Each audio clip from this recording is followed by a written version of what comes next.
révélation sont permettre mutu ayeba identifier problème naé. Bato belé baso semble sans révélation. Josué est la représentation du corps. Moïse est la représentation de l'esprit. Mais ce qu'on t'a mutu là, il se passe quelque chose. Bato mesko ba se trouble akabango pourquoi? Alors babi mendeni ka bandoto mabende ko kisamaka. Mais bandoto malamu ko kisamaka te. Mendeni ka bandoto mabende ko kisamaka. Mais bandoto malamu ko kisamaka te.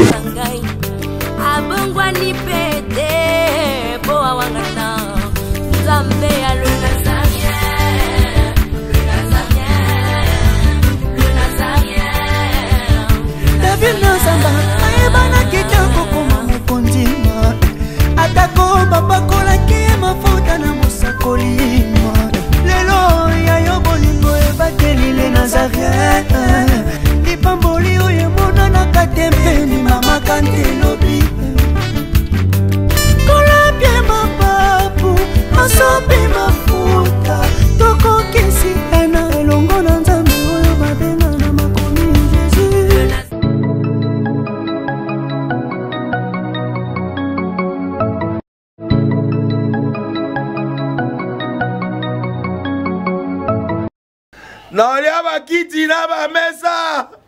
Ah. Atanya ukondoko. Na mona yo. Na chayo na mwamba. Na minito na kata bena katikata saki ya fufu. Oui. Allô, est-ce que tu bonjour. Boni. Et l'autre côté, et puis qu'il y a mon bureau à travailler tes micros. Donc dès que tu as un galère à niveau 0. Tout ça là, oui. Moi, il y a un bon vraiment mingité. Mais nazo tchela bino moi mukio naza nango na agence moko boye Nazareta. Sarita qui dit sérieux. Oh. Maman comment des bongo donc yo pesa ufuti mbongo kuna partir à poto biso to ya to jibilo. Na bengi ya Scotty. Agence moi ifungami comme nango Nazareta. Na kufie. Agence lisusu. Nako sa su mulongo kuna. Kuna eza mambo mulongo te. Ye si afuti mbongo kuna partir à poto biso tozoke ko récupérer biloko oli. Ah tika boyeko. Yeso mona makamba bongo na monte. Bat papa si mbongo kuna biloko récupérer biloko oli na agence. Ezalaka. Mais yango bandi. Maman. Leki nanga yebisi ngai mena ndimite. Na lingi na mona ki mona beso. Poli kamba boye. Na monte na ne salamate. Maman yebisa ngai. Ba pesi mbongo kuna biso to récupérer biloko oli awa. Ya solo boutique Nazareta. Ezali boutique où ezali à distribution de produits alimentaires. Ah! Nakosali poto sunga bandeko oyo même ba oyo bazana na peu de ressources comme la boîte bandeko bazana niveau à Kinshasa même avec un petit rien. Donc à partir à $10, $15. Donc si vous avez un bon côté, nous devons na poto ko sunga yo a ozuka biloko kolia. Eh maman Nazareta nzamba pambola ya bakise mikole belé awa na sena mokili. Et bon awa tozawa poto yeba adresse awa.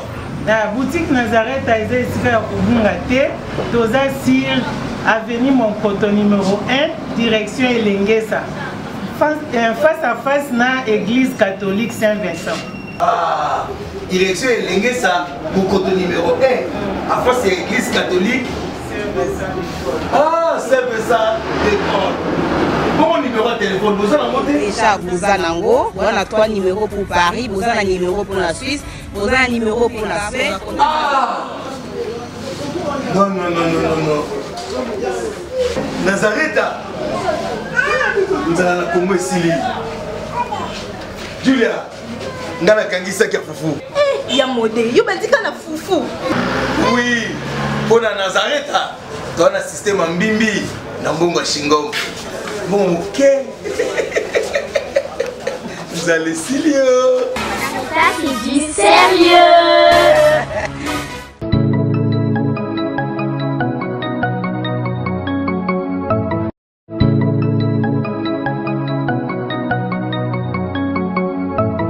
Shalom, shalom, bien-aimés dans le Seigneur et bienvenue sur nazareantv.com, votre site et notre site. Je dis souvent que c'est un site qui édifie pas mal de chrétiens qui sont nombreux dans tous les 5 continents du monde. La princesse de l'Éternel, la servante de Dieu, la présidente du Parlement céleste dépité quoi. Je vous aime beaucoup, je vous amour de l'amour du Christ. Et je pense que vous êtes tellement nombreux en ces moments, dans l'émission Nabino. Et je vous informe que nous sommes bel et bien dans cette émission Table Sainte, une émission dont nous recevons les hommes de Dieu autour des sujets importants, c'est très capital. Aujourd'hui, c'est chaud comme à l'accoutumée, c'est un peu tout ça est là pour leur dire que les Nazaréens à la Karaboui. Mais avant tout, avant de présenter mon invité spécial d'aujourd'hui, je rentre rapidement à la régie. Réjouissons-nous dans le Seigneur et on se retrouve tout juste après. Merci beaucoup.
Ok, là nous sommes de retour sur ce plateau de NazarayanTV.com et j'ai dit merci à tous ceux-là qui nous suivent en ce moment depuis la Belgique, Canada, State, Texas, Allemagne, Hollande, Finlande, Brésil, Afrique du Sud.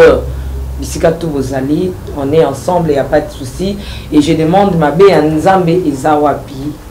Mobaya Mungu Kowapi. Nzambe Azabien. Ma bé Nzambe Ezawapi. Tande Ngofandi Nabana Nozolanda les Nazaréens Boye Kitoko. Aussi à tous les hommes de Dieu, parce que les Nazaréens aujourd'hui nous sommes bénis. La présence de la salle Nzambe et Belé Oyo. Baye Ko Talabiso. Je vois la présence de Pasteur Richard Nekessia. Je vois la présence de l'homme de Dieu, mon papa que j'aime beaucoup. C'est un peu ça. Mais aujourd'hui, je reçois pour vous le pasteur François Ndumbi. C'est lui mon invité spécial du jour. Regardez un peu ce que Nassimbi n'a pas beaucoup d'angai. Et ça, ouvrage, je dis comme ouvrage des autocas. Les autocas, parce que ces derniers temps, tu as la carte école. Le mystère des songes, c'est ça. Bateau Bolo Tarabandoto, Tochofi, les bino. Interprète Yabandoto. Parce que Bazala, quand même, au temps de la Bible, il y avait des gens qui interprétaient des songes. Sans plus tarder, j'ai dit Shalom, bonjour l'homme de Dieu. Shalom, bonjour maman Tiffany. Nous sommes bénis. Amen. Pasteur, regardez un peu la caméra, comment vous allez? Oui, je vais bien par la grâce du Seigneur parce qu'il nous a fait la grâce. Alors, gloire à l'agneau. Nous portons bien. Un mot déjà avant de commencer. Je bénis ceux qui nous suivent. C'est pour moi une grâce de pouvoir entrer dans leur maison, n'est-ce pas, pour pouvoir communiquer ce que le Seigneur nous a donné comme message. Je pense qu'ils ne vont pas regretter les instants qu'ils vont nous accorder durant cette émission.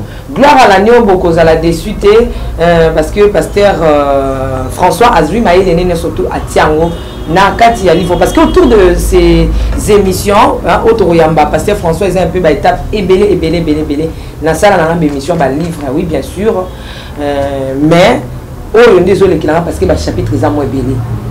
Bientôt là, je vais vous donner vraiment le titre et le chapitre où ils allaient, parce que c'est très chaud. Et ce qu'on a édifié dans le premier chapitre était deuxième aux Angate, troisième aux Angate. Mais moi, je suis vraiment, en lisant seulement cet ouvrage qu'on m'a remis il y a 4 jours, je pense, et j'ai feuilleté un peu, j'ai essayé un peu de lire, je vis que le chapitre Nyonso Nazanakat. Maintenant, c'est à toi sur Rosalaté, ça m'a vraiment beaucoup édifié. Mais l'homme de Dieu, pourquoi seulement l'ouvrage? Il y a des hommes de Dieu au Bazouamaïl et Nabango, il a l'intelligence, il a la connaissance, l'inspiration, mais il n'a pas scindé Maïl et Naï. Ah tiens, on a ouvrage Moko Boïma. Aïbika quoi interpréter l'Obakango comme ça. Pourquoi vous êtes intéressé de mettre ça dans Katia papier? Moi, je pense que quand on a carte à papier, ça relève, il y a valeur et message. Parce que message, toujours ça sur le mystère des songes. Nous, on a connu mystère des songes parce que jusque-là, songes, ils ont mystère pour nous. Ils ne comprennent pas ma cabane, mon abandon. N'est-ce pas? Alors, vu l'importance, il y a message sur les songes, nous avons préféré tout immortaliser en gros, en français, de manière à ce que, à Tabiso, aux alatés, tout continue côté, dans l'ouvrage. Je vous informe que le pasteur François Ndumbi, il est le pasteur, le visionnaire de l'église centre évangélique Les Mises à Part. Donc c'est MAP, c'est l'église que le pasteur a comme je pense que nous va lire bien et ça va s'intéresser à vraiment dans des églises pasteur vraiment m'a expliqué ma songe tout ça au moins t'es pasteur au lia bien. Bon, en fait qu'on lia bien c'est pas ce qui m'intéresse, mais qu'on changer et mon il c'est là partout pour nous ambazo valeur dans ma vie dans ma vie intéressant. Pourquoi je dis ça? Il est vrai. L'église de la pasteur va s'intéresser à ma cambote. Je vous donne un exemple pratique parmi tant d'autres exemples. J'ai reçu une soeur où on a 4 doto na loti nyoka lingi eti à la fin côté na sexe na. Le temps où ça pasteur m'a dit mais pourquoi tu peux t'inquiéter pour le cambo loti kaka? Et la plupart du temps nous sommes piégés comme ça. Le fait que la mouka a le chance de faire une moto. Donc pour nous, ce qui est réel, c'est ce qui est physique, ce qui est moto et ça on dérisoire, on déconsidéré. Alors quand les sœurs est venue, vraiment j'avais senti la colère du Saint-Esprit. Pourquoi? Parce que faut en passant, qualité à chrétien et dépendre d'un moteur au Cameroun. C'est comme une équipe. Qualité équipe, nous dépend d'un coach. Lorsque le coach est déficient, ne soyez pas étonnés, on appelle l'équipe les déficiente, n'est-ce pas? Même si je vais te démontrer que Noto n'a eu Zavina. Foukama. Et je commence à prier sur elle. Parce que je n'ai pas d'image pour le moment. Dans le canal avec son image, quand on a dit qu'on a combo na Yesu, c'est la bandi pédale pour linga mande nyoka lingama. A bambani na sa bandi osala nde nyoka salak. Et c'était un esprit de serpent. Vous comprenez? Donc c'est là où je dis souvent que parce que celui qui est capable de discerner ses songes, il est capable de discerner ses problèmes. Donc ma pasteur mais il n'y a pas d'interprétation. Vous avez les songes. Mais c'est un livre, il y a même un chapitre là. Mais il y a des gens qui peuvent écrire comme ça, mais il y a interpréter. Non, tout trafic d'influence, caca. Absolument rien, ma soeur. J'interprète les songes. N'est-ce pas? Selon la mesure de la grâce, nous interprétons les songes. Les interprétations, je me suis raté dans l'interprétation. Bon, qu'on rate l'interprétation, c'est parce que les songes et ça a un message à part dans le il y a un moment, on a commis chapitre, comment reconnaître un message de Dieu dans les songes. Au moment de tout ça, l'émission, et quand vous allez passionner, au cours là, il y a le titre de l'émission. Alors cela ne veut pas dire que il quand on le montant, monsieur Zaka reflet, il y a un logo ça pendant la journée. Mais quand il revient maintenant, dans le domaine d'un message, il y a des éléments où on a qui réellement sont jours. Ils ont un message à part l'ensemble. Je vous donne un seul élément. Au l'autre, c'est répétable. Ce n'est pas un fait aléatoire. Ce n'est pas un fait accidentel. Donc, nous voyons qu'il y a une insistance. Au l'autre, vous comprenez? Mais allez-y voir, même dans la Bible, lorsque nous allons arriver dans le chapitre, on a commis le fondement biblique des songes. Nous, on a démontré noir et blanc,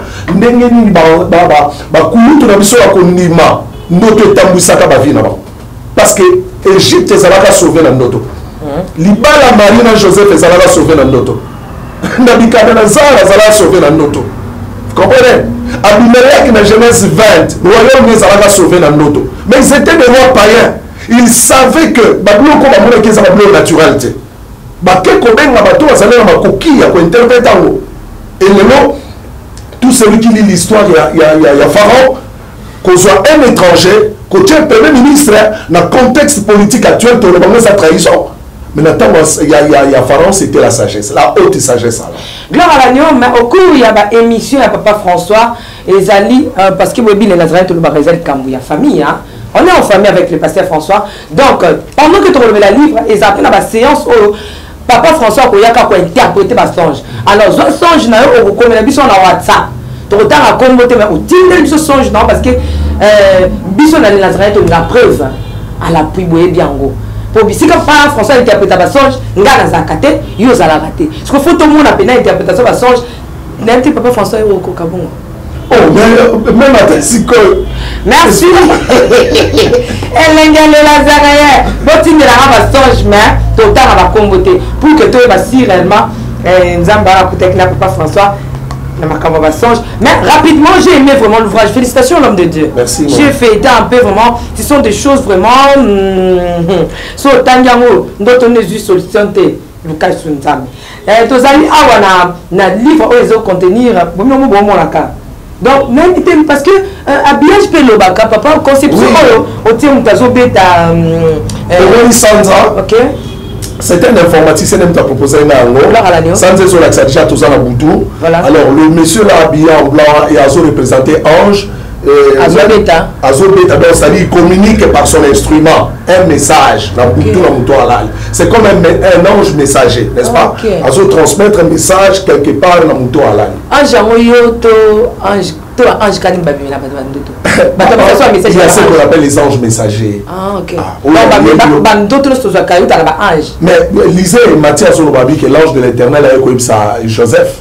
Abi que zo kendera nandoto zo mo na kendera na Égypte. C'est l'ange qui est venu donner le message. Il y a un ange né ça n'a pas problème pasteur. Bon moi dans le côté de l'angélologie. Merci beaucoup, c'était juste en passant parce que problème va ange Jésus créé ma kambu donc même gars na zo fin de kimete na le kamba ange.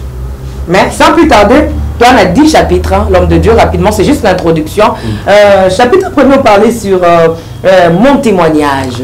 Chapitre, c'est pourquoi c'est moi mon témoignage? Ah toi on va songer comme sous ma témoignage. Mais en fait, les témoignages et incité qui n'ont côté dans le domaine de la noto pour la qui ne peut que la mouissa bateau mususu. Et ça pourquoi maman Tiffany au bela mutu, bah médecin bah méki ko soumet d'une manière ou d'une autre bah kokité. Mais là dans le makasa mon a toki ça qui ont tant mais là quand mutu c'est la rapace. Alors on a quoi on va prendre la moto. Faut na bimisa na so maman Tiffany ngana melaka makasa boye ici c'est tout passe parce que et loko sunga na koti koto kufa pendant que ngana mesure il y a pas de solution. Donc on va dans mon témoignage Joana na émission Koya donc on va dans la chapitre après mais pour aujourd'hui tozo pesa bino kaka idée ya makamto. En tout cas bien aimé, s'il vous plaît, je vous en prie, j'ai le temps de discuter avec l'homme de Dieu, vous ne serez pas totalement dessus. Et laissez-moi aussi vous dire, vous ne serez pas dessus. Donc tout solo vraiment il y a Makasi na Mozindo. Chapitre 2, l'impact de la révélation dans la marche chrétienne. Qu'est-ce que vous voulez dire par là? Batunion sur commencer à mener la prière généraliste. Pour nous moi résumer ça. Impact de la révélation dans la marche chrétienne. Il faut révélation permettre de identifier le problème naïe. Vous comprenez? On dit les prière. Na mona prière à la pharmacie. Vous comprenez? Or la pharmacie ba qui signe sur maladie na hote.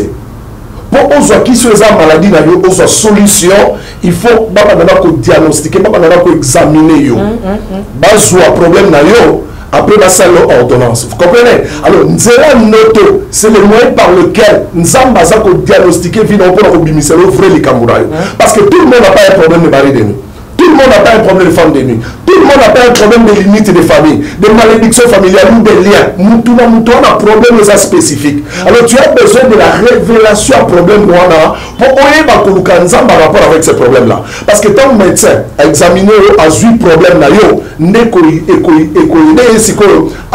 la prescription. Quand on sait la prescription qui est la pharmacie, au moment de la pharmacie, mes pharmaciens ont été juste dans rayon. Est-ce que qui si correspondant au problème nous il a mis demande dans quatre prières. Bah tu belé dans ce semble sans révélation. Bah le la Saoul. Saoul tombe à sa papa na ebungi. baké kolukango partout. Mais à un certain moment, serviteur n'habite autant de mais un serviteur de l'Ekuna, n'est-ce pas? Donc, il te consulter, peut-être en l'acception de la Bisso. En l'acception, la route qui correspond, n'a problème au Bisso Sanango. Pour que les sous divaguent, tout que les sous vagabondent. C'est ça le problème de Bananzam. Bananzam, semble le mais il n'y a pas de solution. Pourquoi? Parce que dans semble la mine, sauf que dans semble la précision, il y a le cabo ça la passe là-bas. Or, le songe, c'est l'un des moyens par lequel nous avons besoin de spécificité à problème là. Je pense que dans le premier chapitre, où est allé mon témoignage, vous allez voir comment je me suis concentré pendant un mois dans le Kanzambe. Un problème qui m'a pris plus de 30 ans, dans un mois dans le Kanzambe, parce que j'avais la précision. Dans le Seigneur m'a visité de manière extraordinaire. Mais papa François, ça m'a camorbi, là, tout qui n'a eu, papa, songe, pour y avoir un paysan très glissé, pour le domaine des ailes, ma casse. Et comment bimé la bateau, jamais. Chapitre 3, l'homme est un esprit dans un corps. Voilà, il faut être baillé. L'homme, c'est pas un corps. Non, problème mes amis. Et nous, quand on l'église, maman Tiffany, même quand je me pose la question, tant que ça va bilan, il y a fin de l'année, nous sommes chrétiens, tout le monde. L'église, est-ce que et nous sommes en train de faire un bilan physique. Or, l'homme, c'est d'abord un esprit dans un corps. Vous comprenez, maman?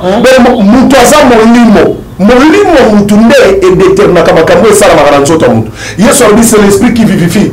La chair ne sert de rien. Vous comprenez? La personne exemple, Moko et Mekako aidé, on va comprendre l'idée. On remarque que quand Malek va attaquer Israël dans Genèse 17:8, la Bible dit que Moïse a dit Josué qui veut bundisa bango na la kela ngoma. Et la Bible dit que quand Moïse a autour de la maboko, Josué a son longa, n'est-ce pas? Quand Moïse a quitté, on donne longa à Israël. C'est-à-dire, en Jean combat, Israël n'est pas Josué, Israël a maboko à Moïse. Vous comprenez? Et avant, tant qu'on a remarqué que Maboko Moïse Nesika, Jean Comé Vanaki, va soutenir Maboko Naï. Et qu'est-ce que je comprends par là? Josué est la représentation du corps. Moïse est la représentation de l'esprit. C'est le percé de l'esprit qui détermine le percé de la chair. Vous comprenez? Donc spirituellement, si vous n'avez pas de percé, physiquement, on change le route. Parce que ça n'a pas été le retour de la Zara, pourtant en Afrique du Sud, dans les États-Unis. Je reçois souvent des appels comme ça. C'est ce qui m'est arrivé.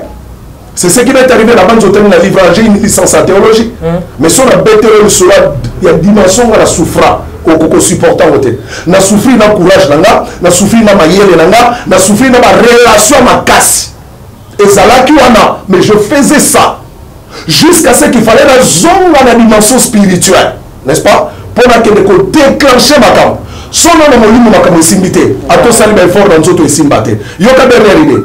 Molimo mutuya le kola cuisine ou le lamba kabilo ko nzoto mutuya. Son nom Molimo ma cam simité. Peu importe ben fort dans notre ou nulle part. On en parlera la profondeur. Chapitre 4, vous parlez sur le fondement biblique des songes. Na phase A dans l'Ancien Testament, dans le Nouveau Testament. Mais quand l'Ancien Testament, dans le Nouveau Testament, ils ont créé un problème, pasteur François. Mais dans le songe, il n'y a pas de problème entre le Nouveau et l'Ancien Testament. Non, Ancien Testament, non. Il y a ombre à venir. Je ne suis pas dans ces débats-là théologiques. L'Ancien Nouveau Testament. Moi, je suis en train de... Parfois, les songes, il y a l'Ancien Testament, il y a ombre à venir, il y a le Nouveau Testament. Mais je vous dis par exemple, là-bas, tant Joseph a vu Bassi, là-bas, Kanaka qui nous sert Joseph Mabé. Mais la Bible dit qu'est-ce qu'il y a là-bas, là-qui nous a bimélé. Alors, Joseph ni en bien ni en mal. Nous a gangélé. Et lorsque là-bas est allé voir Joseph, il s'est dit que nous avons salo mabé parce que le bon qu'on a mis c'était pour nous salo mabé.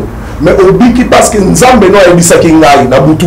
N'a le ni en bien ni en mal. Et l'on connaît sidéral ngai. Donc là-bas avait compris que ce qu'il avait vu en songe, ils allaient être quand même ma chance et ça l'auto. Mais il avait compris que c'était le moyen par lequel Dieu avait communiqué avec lui. Même dans la carte, il y a le Nouveau Testament. Joseph, tant ange a eu connu ma kamamari, tant la mouka qui a douté babika zoumoua sinaï. Pourquoi? Parce que l'ange lui avait déjà révélé la vérité sur la grossesse à Marie. Vous comprenez? Donc Joseph a douté. Donc ce sont des mêmes choses. Donc songe l'Ancien Testament, songe le Nouveau Testament, ça revient de même. Merci beaucoup. Chapitre 5, Ezapekitoko.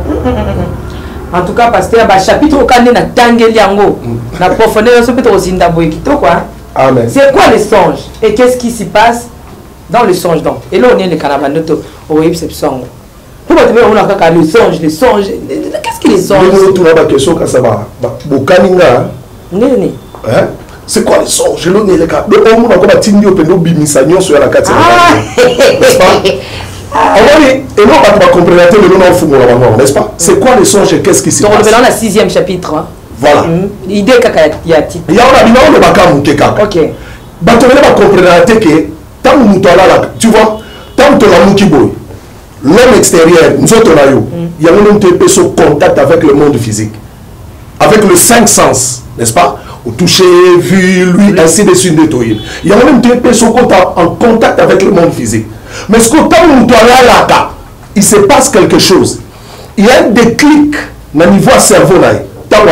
Parce que le cerveau, il y a besoin d'utiliser nous autres parce que nous autres sommes en état de repos. En tant que nous sommes là, parce que la Bible dit que marcher selon l'esprit pour ne pas accomplir les désirs de la chair, parce que la chair a des désirs qui sont contraires à ceux de l'esprit. C'est-à-dire, esprit a tout le temps esprit est là.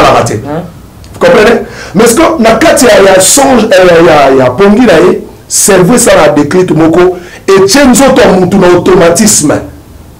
Ce que le cerveau est un service à l'homme intérieur, l'esprit d'homme. C'est ce qui donne à l'homme la facilité. Il y a pourquoi? Moutou pas lié à un esprit. Autour d'abord. Et l'on y est ça car l'alime a un autre qui m'a makoni. À mon avis, soumis parce qu'elle y a la limite sur le motéza au Kanga. C'est son esprit. Le monde comme côté biso na makambo il y a au-delà. Non, c'est pas au-delà. C'est ça. Tozo le bala moi neti tozo bimaka. Neti tozo conception la monde moko boye. O za monde za mukilité. Maman Tiffany. Yoka na landa mission moko na bité soko bi mission on va sala mission mon Afrique numéro 1. Comment il s'appelle encore Azalaki bato basala ba parapsychologie. Na landa quelqu'un na phrase moko le baka dit que mutu n'est-ce pas? Mais de manière inconsciente par rapport à Bandoki. Bandoki vraiment de manière consciente. Mais Bissos de manière inconsciente. Pourquoi? Parce que si on va un exemple, non, quand on dit que la domaine de l'auto, nous tournons sur l'auto. Chrétien, païen, peu importe ma religion. Nous tournons sur la moulin, mon katina l'auto. Vous comprenez? Mais est-ce qu'on va donner ça? Et ça va donner totalement spiritualité et ça peut scientifique. Parce que science c'est l'exception que tant toi là nous autres on est en automatisme. On vit pas quand on nous attend mon cas la ligne soit les nous beaucoup salibo. Mais ça profondément dormi. Donc nous autres on a mode automatique à ne pas mener dans mindele. Voir même l'avion. L'avion sont déjà vieux sur avant la mindele ba coachongo, ba pilote ba coach en mode automatique, n'est-ce pas? Il en est de même. Ce que tant nous autres on est en mode automatique, cerveau n'est que servir ce que l'homme intérieur. Pourquoi? Parce que le cerveau dans le seul organe peut se permettre de retenir. Sixième chapitre, comment reconnaître un message précis de Dieu dans les songes? C'est là où je parlais sur 6 ou 7 éléments. Où ils ont l'accès. Nous avons un message à Nzambe dans notre. Dans par exemple, les Aramuto Lali, n'est-ce pas? Où tu là la caca. Où il y a des sols qui n'ont pas de conscience. Pas. Où il y a des ça, c'est un message. Bandoto ezalaka olamuki na une notion. Soit tu vas la mission là, n'est-ce pas? Soit tu vas la mission ganda. Tant olamuki bandoto mais qu'est-ce qui ton fumula mingi tant ton solo. Vous comprenez? Bandoto se répétaka. Plusieurs années après, même notre ne yaka kaka. C'est aussi un message. Bandoto mutalota avec des précisions. On luta. Donc pour y que ça notre ezaka olamuki. Mais en réalité, pendant le songe, c'était comme si c'était une réalité évidente. On se vit dans la carte de Motobo. Merci, retournons par la régie. Tu souffler un peu dans l'élément Oyo, dans le sport. Et puis on se retrouve tout juste avant. Merci.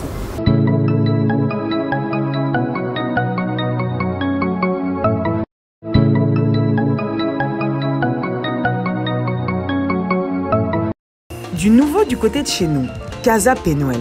Agence de fret aérien, fret maritime, entraide familiale et logistique de l'Europe vers l'Angola. Situé à Roua numéro 1, Casa numéro 119B, Palanca Luanda, Vous pouvez recevoir les colis venant de l'Europe à travers la France et l'Allemagne sur les numéros indiqués ci-dessous. Des cartons allant de 100 €, 200 € jusqu'à 450 €. Casa Pénoël, juste pour vous satisfaire.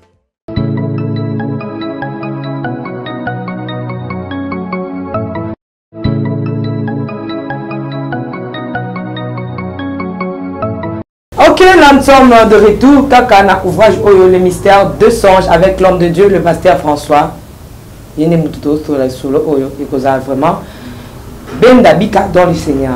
7e chapitre, les ennemis de songe. Banal Banguna Ndoto, pasteur François. Banguna Ndoto est la catégorie à Batuboko Bazaka. Ce qui a l'allé à l'autre. Il y a une précision sur les songes, tango.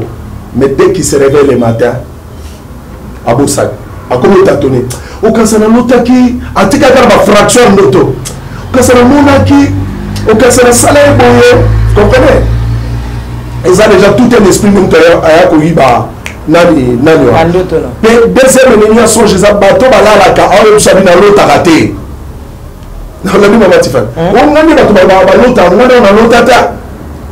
On a une école, on a une émission dans la salle média. Aza aveugle. Ma belle m'a comme Nicolonio se poids et biso bandoto lota. Aza aveugle, aza la cécité physique. Na bomoto mo raté. Ma lotaka. Pourquoi? Parce que na bomoto koza misu na bomoto kufa. Mais les yeux de ton esprit te kufata. Il y a une de côté en contact avec les réalités spirituelles. Où ça s'est passé dans la vie now. Ce que les gens battent ba lotaka te. Le troisième ennemi sur son Jésus, bateau ba lotaka ba analysaka. Il y a des gens qui ont dit chasse les autres. Au risque de comme la bango. Souvent, tant que les ennemis se salami en bien, tout en mal. Ce qu'on dit, dans l'autre qui est le coin, dans mon qui est camboyo, ceci, cela, ceci. On est venu, c'est salami. Non, plus exemple, moi, c'est à mon corps, bengaï. Alors, je dis la bouton à l'autre, bengi, bango na téléphone, petit tour, na sali crise na musala, langue na hôpital, à ngalié, ma akoufi. Voilà, je dis la bouton. Abi pasteur na l'amour qui n'a pas bien habité. Nous avons chance une auto. Malheureusement, elle n'avait pas su interpréter ces songes-là. Vendredi, samedi, dimanche, lundi, mardi. Mardi vers 10h, babengi bango. Petit tour, on a sali crise mon corps, on sent ambulance et ce qui est là, clinique d'aller. Net, abi papa, tellement que d'aller mon aucune idée que na lota que le quoi. Abi ton cas te connaît dans Galiema. Quelques minutes après, la collègue na musala ba obima ba olela directement d'otoyer. Ça c'est un ennemi de songe. Pourquoi? Nzamba pesi yango 4 à 5 jours avant, n'est-ce pas? Pour j'attends pour révoquer projet wana. Pour nous son nzamba sepe na moté ça na kata bongo bana na e arriver la kango. On a dit maman. Très bien. Il y a qui a bon salina dès que quand mutasa kufinda se rappeler. Mais tous appels na bateau papa soki o to kenibwe. Ils ont un bateau bazali ba spécialiste dans la délivrance. Je pose un spécialiste dans la délivrance, mais bon, c'est ce qui ils ont doki pour aller gagner un bouton à voir pour qu'ils aient qu'une d'autre. Mais c'est ça. Nous avons de tenir compte dans Papa François, chapitre 8, comment évoquer ou matérialiser un songe. Donc, comment révoquer ou matérialiser un songe. Comment révoquer un mauvais songe, et puis la partie B, on matérialiser un bon songe. Voilà. Parce que notre union se sera comme embêté. Ce qu'on va se troubler, pourquoi? Alors, on va dire, mais dès que notre ma bende ko kisamaka, mais notre ma la ko kisamaka te. Comprenez? Ngaka notre na l'autre ramabeka ne saramaka. Mais notre union sur l'autre ramabeka ne saramaka te. Voilà pourquoi on a réservé dans le chapitre 1. En fait, il y a une sorte de coaching, il y a une sorte de conseil, il y a un lac sabatouké. Bandoto mabe pour la ligne kokisamaka, n'est pas pour révoquer. Bandoto malamu pe et non ni okoki ko sala pour la tanzoto. Vous comprenez? Mais il y a toujours un prix à payer pour l'un comme pour l'autre. Partie chapitre 9, quelques songes et leurs explications. Voilà, comment est-ce qu'on dit la meki ko aider bateau? Bamuna ba songe belé. Par exemple, on va découvrir ba bengai, on va poto, mais banda la poto l'autre en Afrique. Banda la poto mona ka bande ko Afrique ne ba ko landa ka ekuna.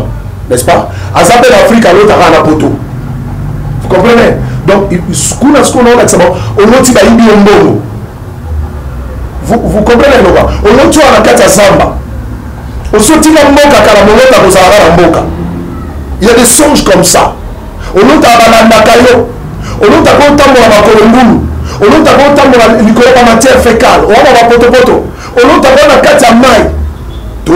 si vous allez leur donner l'occasion, on a un rapport sexuel.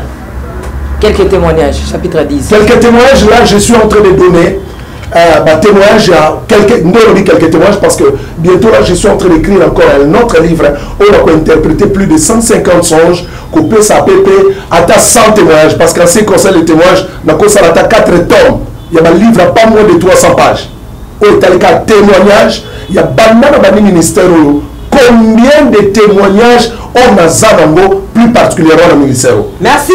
Voilà, Esaïa qui juste introduction à 10 chapitres avec le pasteur François. Mais pasteur, on dit que le babiso lingikara obombe la congolais et loco. Tiens, on a ouvrage. Alors, pour y aller, à tout le monde finga, tiens, on a un livre. Comment on va y aller?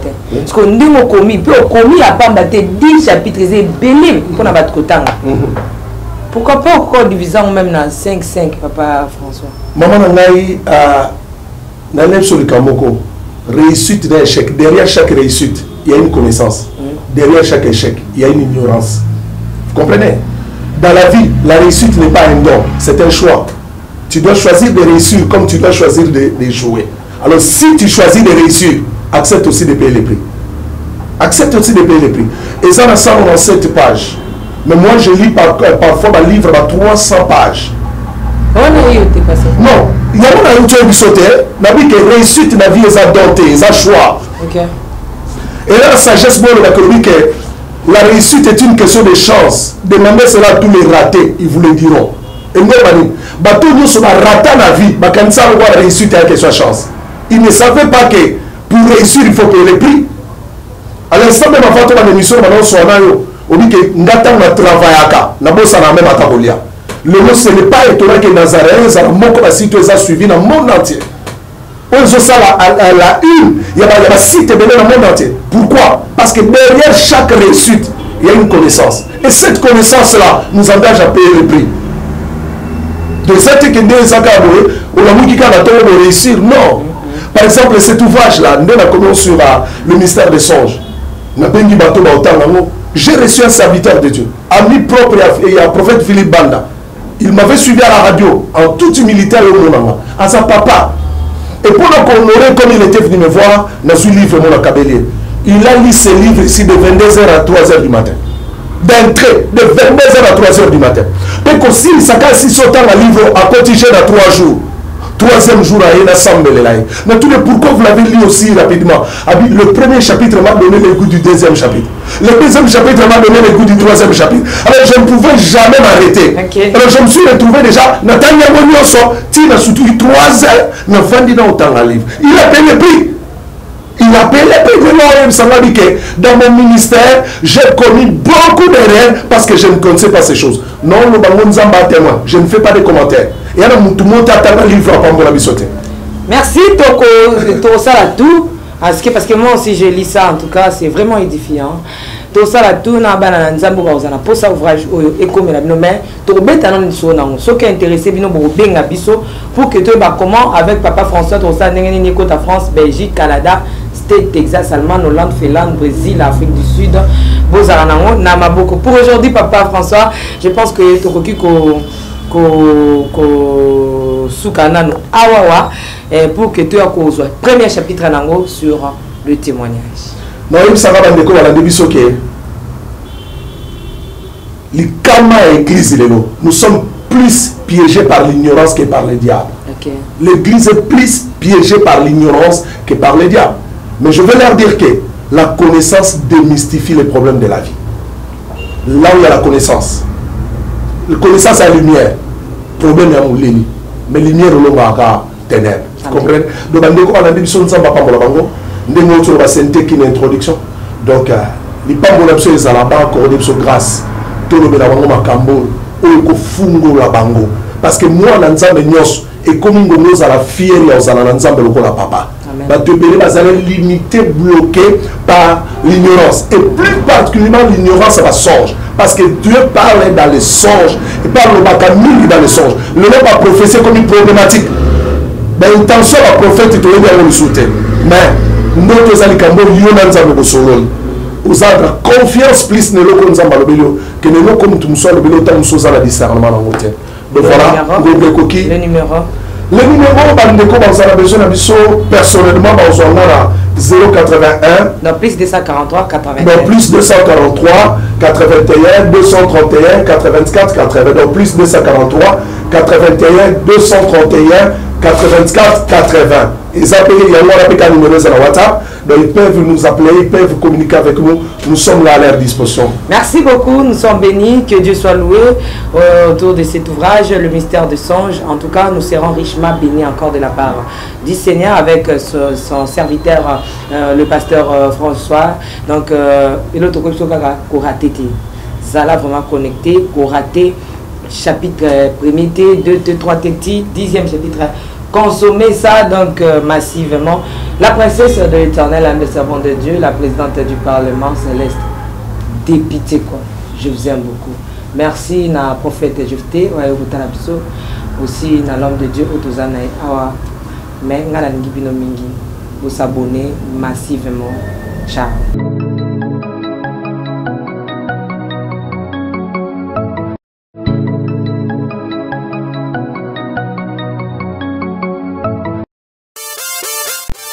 bandeko na ngai ya sika yangoyo lisolo ya solo ya malamu elibino kaza penuel esalami mpona bino bandeko bokutami en Europe na mboka mondele yozali na France yozali na Allemagne olingo sunga ndeko no na Angola kobosana te adresse ya sika yango kaza penuel tindela ye mosolo carton epesameli bino biloko ebele na tala moke tobandi na 100 € tina 450 adresse na biso ezali na Bairo Palanca casa numéro 119 ya bino yangoyo agence ya sur kitoko.